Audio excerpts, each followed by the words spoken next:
Eu lembro que quando eu era adolescente, estava aprendendo inglês, eu ficava lendo as coisas e cantando as músicas sem saber inglês, sem saber nem a pronúncia das palavras, né? Eu inventava do jeito que eu achava que era. E foi assim que eu aprendi inglês, basicamente. Falando, aprendendo, arriscando. Então eu quero fazer a mesma coisa com o alemão. Das Leidenschaft in den Armen Hessen sich bildet? Duck. Duck. Fala, moçada. Nos últimos meses eu tenho me preparado para reabrir o meu site, para continuar vendendo os meus trabalhos por lá. E eu percebi que eu estava adiando muito porque eu estava querendo tudo perfeito para amanhã. E não é assim, né? Aí eu resolvi vir aqui inaugurar o canal para já criar um movimento, para ter uma coisa rolando. Que é um reflexo também do que eu fiz com o podcast. A ideia era principalmente manter as ideias circulando, manter as coisas rolando, não ficar segurando, sabe? Ficar segurando ideias, não ficar segurando criatividade. E... Bom, quando eu filmei isso aí, eu tava na minha era burrito. Eu fiquei comendo essa porcaria todo dia por um mês. Com a Coca-Cola zero, é claro, porque eu sou magra. E burrito é basicamente um arroz e feijão enrolado no pão. Parece um bebê isso aí, né? Mas enfim, as pessoas não entendem o tanto de disciplina que está envolvido em voltar todo dia para a mesma tarefa. Que não vai ter um retorno imediato, né? Não tem uma recompensa real, além do ato de fazer. E ao longo do dia você vai ter 100 mil coisas mais urgentes do que sentar e voltar para a mesma tarefa, voltar para o mesmo trabalho, para aquele seu sonho, né? Aquele seu projeto. Porque a vida ela é desenhada de uma forma para só quem realmente vai ser capaz de voltar todo dia e realizar os seus sonhos é quem tem o espaço mental para isso. Porque eu não acho que é tanto uma questão de tempo do relógio, mas mais um tempo, porque alguns projetos eles por vezes exigem assim um esforço que vai tirar a energia de todo o resto. 2h20 da manhã e onde que tá a câmera? Aqui. Meu horário de sono todo bagunçado. Eu não vou dormir tão cedo, apesar de estar com essa cara, porque eu acabei de chorar.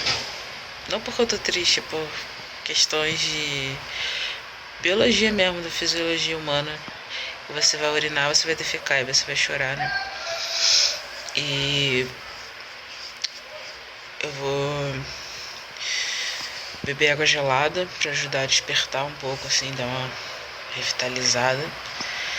E vou voltar a desenhar umas coisas. Eu tô fazendo uma série de posters que para resolver uns problemas de perfeccionismo, principalmente com desenho, com ilustração, porque eu não tenho técnica, né, de ilustração. Então quando eu vou fazer qualquer coisa nesse sentido de desenhar, vocês estão ouvindo o barulho na rua? Toda vez que eu pego pra gravar alguma coisa, tipo, aparecem 300 mil moradores de rua pra gritar todas as verdades e expressar todas as ideias que eles têm na cabeça. Independente da hora, mas enfim. Eu não consigo fazer um negócio bonitinho, né? Porque eu não tenho a noção ali da perspectiva e tal. O oráculo que eu desenhei, por exemplo, eu fiz tudo de cabeça. Peguei referências de algumas coisas para algumas imagens, alguns daqueles rostos, né? Por exemplo, tem uma carta que a menina tá com a língua de fora, aí eu peguei referência da língua. Mas mesmo assim, depois eu acabei fazendo outra versão de memória. Então, obviamente não vai ficar perfeito. Mas quando eu não tento fazer assim, perfeitinho, quando eu só quero, tipo, fazer, né? É super relaxante, é super legal. Só que eu sempre fico com vergonha dos resultados. Ficava, né? Porque agora é outro mindset, agora eu já tô. Eu superei. E aí essa série de posters é meio isso, né? São ilustrações de ideias que vem na minha cabeça, assim, né? Dia a dia, sabe? Você vê uma imagem, pensa no conceito. Aí eu vou lá e desenho, eu tento fazer o mais breve possível. Eu tento fazer com que a coisa, todo o processo do início ao fim, dure algumas horas e não algumas semanas ou meses, né? Antes de fazer isso, antes de começar esse próximo pôster, eu acho que eu vou continuar trabalhando no livro do Oráculo, porque o livro do Oráculo é um livro curto, de contos curtos, e ele não tem muita coisa para inventar, mas sou eu, né? Então, obviamente, eu vou inventar alguma coisa e tornar esse processo mais complicado, difícil possível, porque é, é o jeito como meu cérebro funciona, que é outra questão também. Eu fico o tempo todo dificultando as coisas, colocando desafio para as coisas, tornando complexas as coisas. E aí eu tenho que vir e simplificar o que eu mesmo compliquei. Então, para o livro eu criei um processo de trabalho para que o livro acontecesse, conseguisse produzir, né, o livro. E quando eu falo produzir o livro, não é só escrever literatura, mas coisas de diagramação, tomar decisão sobre capa, fazer orçamento, essas coisas, né? E eu criei um processo para que fosse simples, só que aí eu resolvi traduzir os contos para inglês. E esse processo de tradução, eu já fiz autotradução várias vezes, na verdade, só que nunca realmente para uma publicação mais séria. Eu sempre fiz essa autotradução para blogs pessoais ou por fins meus mesmo, que eu não usava em outros lugares. Já fiz autotradução do inglês pro português, né, quando eu escrevi algo em inglês. E essa é a primeira vez que eu tô fazendo autotradução assim, com a intenção de publicar mesmo num livro que vai rodar para que chegue no mercado internacional, porque minha intenção é mandar o livro lá para fora, para ser comercializado de forma independente, né? Porque o livro é um livro, mas é tipo uma zine, né? É um livro com pegada de zine, sabe? Com charme de zine. E tem muito mercado para isso nos Estados Unidos, no Canadá, principalmente nos Estados Unidos, Reino Unido. Então eu quero traduzir para inglês para conseguir chamar a atenção dessa galera também, né? Para ver se eu encontro gente que pensa igual lá. Ampliar, né, as possibilidades, porque o inglês é meio que a língua universal, internacional, né? Então, tipo, na verdade não é só nesses países que eu citei, mas no mundo todo. Quando você tá falando inglês, você consegue alcançar o mundo todo. E aí minhas chances de encontrar parceiros de trabalho, de encontrar gente que encontrar minha turma, né, aumenta. Então eu decidi que eu quero traduzir esses contos que são curtos. É uma coisa que a princípio seria uma coisa simples, mas aí eu já compliquei. Porque nesse processo de autotradução você descobre muita coisa, né? Na língua, no texto. E aí eu começo a editar o texto em português que eu estava satisfeita. Mas no processo de traduzir eu descubro que não é bem isso que eu queria falar. Sabe? Eu depois até posso trazer exemplos. Eu posso até falar disso com mais detalhe em outro vídeo sobre autotradução. Acho que isso é um tema legal, porque é muito engraçado, cara, como você vai traduzir e você percebe o sentido do que você tá falando, sabe? E eu falo, pô, não é bem isso que eu queria comunicar, não é bem essa ideia, não é bem esse verbo. Aí eu começo a reescrever o texto em português. E aí depois já deve estar de manhã, porque agora são 2h30. Aí depois já deve ficar de manhã e... eu não sei, cara, eu tenho que começar a criar o hábito de fazer caminhada, porque eu tô muito obesa. Às vezes eu falo assim, né, que eu tô muito gorda, que eu tô muito esquisita, sei lá. E as pessoas, elas não entendem que não é tanto uma questão de aparência ou... Isso também, né, porque a aparência, se você se veste de uma forma despojada, você vai ser tratado e visto de uma forma diferente do que se você se vestisse de... roupa social, terninho, gravata, né? Mesma coisa o peso, mesma coisa maquiagem, mesma coisa cabelo, tudo, né? Então a aparência importa, sim. Mas não é nesse sentido que eu falo, é porque realmente gente, minha saúde, né? Pelo amor de Deus. Enfim, se vocês estão nessa onda aí de YOLO, né? Aquela coisa, tipo, só se vive uma vez, então vou fazer de tudo pra morrer o mais cedo possível. Eu sou o contrário. Quer dizer, eu não tenho mais depressão, né? Porque quando eu tinha depressão eu não me importava com essas coisas, eu queria morrer mesmo. Mas agora não tem mais, então eu quero viver mais, eu quero viver bastante tempo, eu quero viver bem. E eu quero ficar tranquilo, eu quero ficar de boa, eu quero ficar relaxado, sem tá tipo. Enfim, criar bons hábitos, sabe? Criar bons. Tipo, ter. Por exemplo, hoje eu tenho aula. Hoje, no fim do dia, eu tenho aula de piano e eu não pratiquei a semana inteira. Pra não dizer que eu não pratiquei a semana inteira, no sábado, que foi um dia depois da aula, eu tenho aula sexta-feira, né? Aí no sábado eu tava tocando as coisas a música que ela me passou. Aí domingo eu encostei assim no teclado, mas não pratiquei a semana inteira. E é uma música que é relativamente difícil. Então eu vou chegar na aula e vou passar vergonha. Ela não liga porque enfim, ela é professora há anos, você já sabe que é assim mesmo, mas né, eu tiro o melhor proveito praticando. E não é só tirar melhor proveito, porque realmente é uma coisa que eu quis tanto, por tantos anos, que eu tô agora tendo a oportunidade de ter uma pessoa para me ajudar a aprender piano e tocar. E eu tenho a oportunidade de ter esse espaço e eu não tô aproveitando direito, sabe? A coisa de exercício também, eu tô extremamente sedentário. Agora eu não tô tão sedentário quanto antes, porque agora eu faço um esforço pra sair de casa o máximo possível. Mas a realidade é que eu ainda tô muito sedentário. E eu ainda preciso perder bastante peso. Então eu acho que eu vou fazer o que eu tava fazendo alguns dias da semana. Eu tava indo fazer caminhada essa hora de madrugada, né? Aqui no centro de São Paulo, mas ninguém mexe comigo não, porque eu tenho cara de pobre. Ninguém mexe. Então eu saio de casa sem nada, saio só com a roupa, não saio com o celular, não saio com nada. Então se for roubar, vai roubar o que? É dignidade, né? Porque eu não saio com nada. Aí eu tava fazendo caminhada de madrugada porque é o horário que, primeiro, tá mais fresco, não fica tão quente. E eu transpiro bastante, sempre transpirei bastante. Coisa genética, talvez não, acho que não tem tanto a ver com genética, acho que tem mais a ver com hormônio, com descompasso hormonal, porque eu lembro que eu comecei a transpirar na puberdade, quando eu comecei a menstruar. Por que eu tô fazendo esse overshare tão bizarro? Inclusive, olha só, cara, eu vou voltar no ponto do exercício. Mas outro dia eu tava pensando assim, gente, eu tava me dando tapinha nas costas de que eu tinha parado de fazer overshare em rede social. Porque quem me conhece há um pouquinho mais de tempo sabe que, tipo assim, eu era completamente insana em Facebook.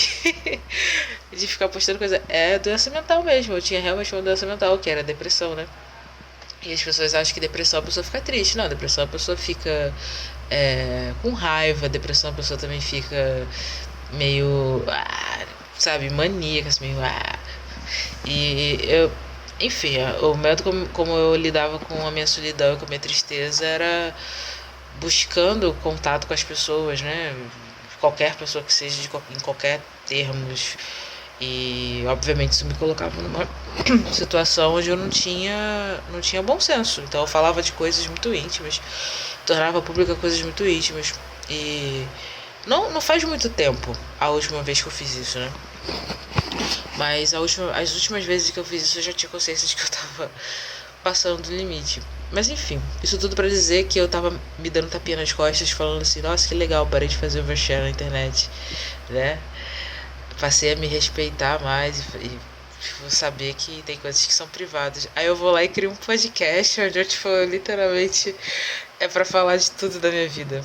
Com detalhes, assim, até que comumente eu não falo com os meus amigos, sabe?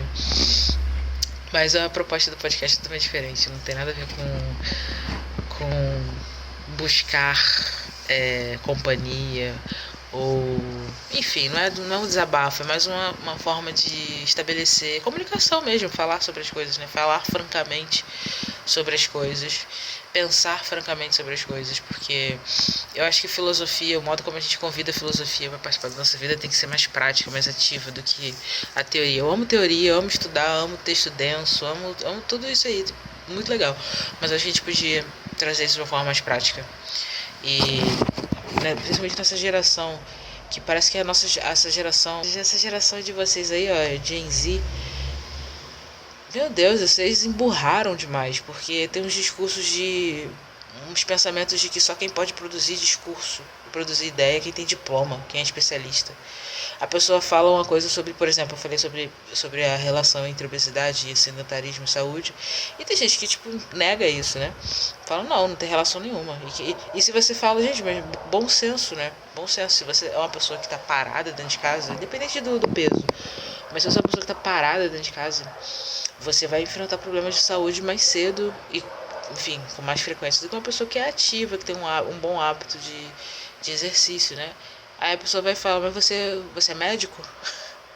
Você é médico? Por que você está falando isso? Você é especialista? Você não precisa ser médico pra saber ter bom senso de saúde, tá ligado? Não precisa ser médico pra saber se eu comer bosta eu corro risco de passar mal? Não, né?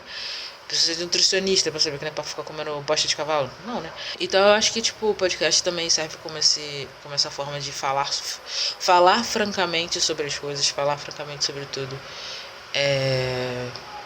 De forma casual, sabe? De forma corriqueira. Convidar as pessoas a pensarem nas coisas de forma... acostumar a falar sobre as coisas, né? E aí eu comecei a falar disso porque eu tava falando de exercício. Que eu tava... Porque eu tava falando que eu ia de madrugada andar aqui no centro, porque era mais fresco também, porque é o horário que tem menos gente. Eu não gosto que as pessoas fiquem me olhando. Eu tenho ansiedade, né? É bem mais tranquila do que costumava ser, mas eu ainda tenho. E parte de ter ansiedade, pessoas que têm ansiedade vão entender, é que você tem umas coisas assim de... tem certos lugares, certas situações, sabe? Não é que você... Pelo menos no meu caso, né? Não é que eu, tipo, 24/7 eu vou estar com ansiedade, Não é bem isso. É mais uma coisa assim, tem certas situações que me deixam muito desconfortáveis. Por exemplo, eu trabalho de casa e a coisa de ligar o webcam me deixa muito desconfortável. Porque eu tenho uns tiques, assim, umas coisas no rosto, uns espasmos no rosto, que às vezes as pessoas interpretam como um cara de nojo. Eu estou ligada nisso. Às vezes as pessoas interpretam como tá demonstrando insatisfação com algo, tá demonstrando rejeição a algo, tá ligado? E não é um tique, uma coisa, uma coisa, né, do rosto. Não sei, as pessoas têm suas esquisitices, essas são as minhas. Mas eu não tenho nenhum problema de conversar com qualquer que seja no telefone. Eu não tenho nenhuma ansiedade de telefone, não tenho nenhum problema de pegar telefone e ligar. Na verdade, eu até prefiro do que esse negócio de zap. Então, assim, não é ansiedade entendeu? De tudo. É ansiedade seletiva. Então, tem certas coisas que eu tenho ansiedade. Então, tipo, não é que eu tenho ansiedade de sair na rua. Mas quando eu vou fazer uma caminhada, eu fico meio... eu prefiro fazer de madrugada. Eu acabei de gravar esse vídeo aqui que já tá durando uns 20 minutos.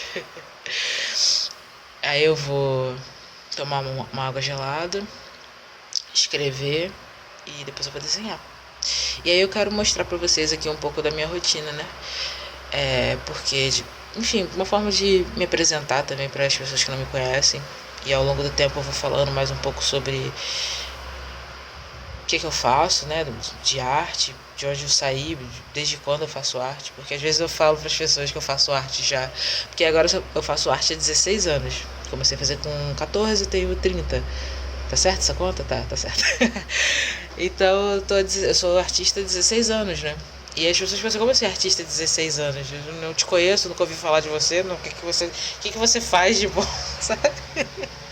Artista há 16 anos. Agora é o caminhão de lixo que tá fazendo barulho. Mas tipo assim, artista há 16 anos já era pra estar uau, né?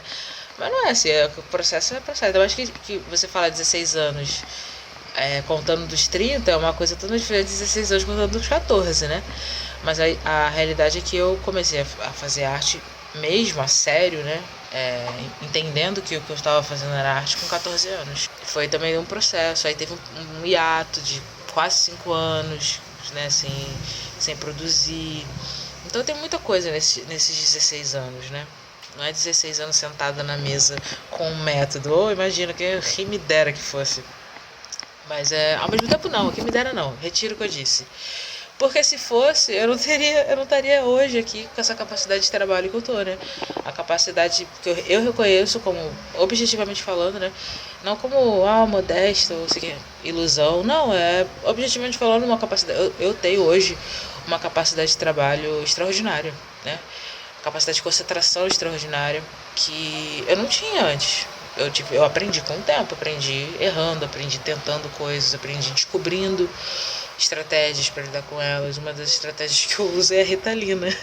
É uma estratégia muito boa para ajudar na concentração, para ajudar na capacidade de voltar todos os dias para a mesma tarefa, o que é essencial, a consistência, né, de voltar todo dia para o mesmo projeto.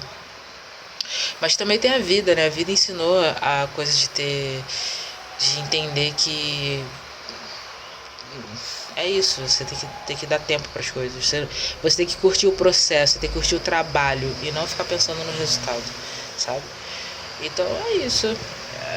Só aprendi isso porque passei esses 16 anos fazendo qualquer outra coisa. Vivendo, errando.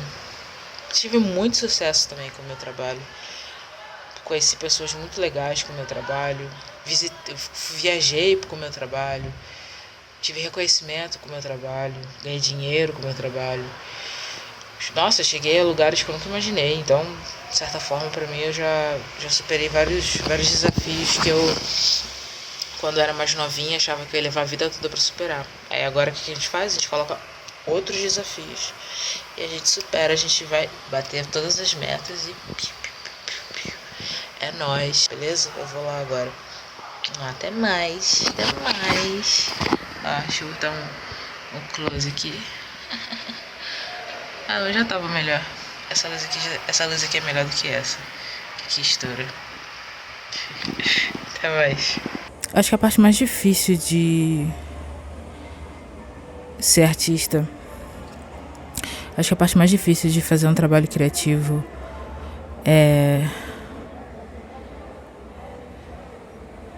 eu acho que ser artista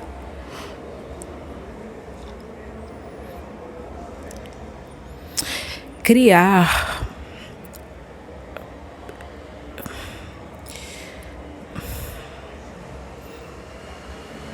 a parte mais difícil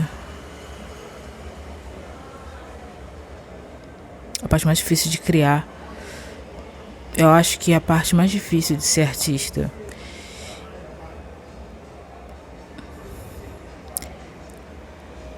de todas as coisas, a coisa que eu considero mais difícil da parte criando arte, eu percebo que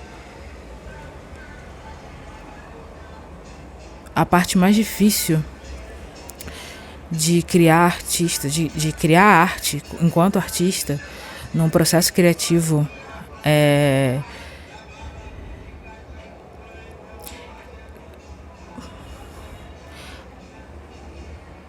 a criação artística. Quando você é artista, quando você tem criatividade e está criando, e é difícil. Enquanto artista, ser difícil, cheio de criatividade, e criando você vai encontrar dificuldade. Para mim, a parte mais artística da dificuldade, sem dúvida, é a criatividade. E o processo criativo que você cria enquanto artista, a arte difícil, a dificuldade de criar enquanto artista, enquanto processo criativo, enquanto... A parte mais difícil não é a arte. A parte mais difícil é o artista. O processo criativo de ter a arte e o processo criativo de criar artistas que criam, que têm dificuldades com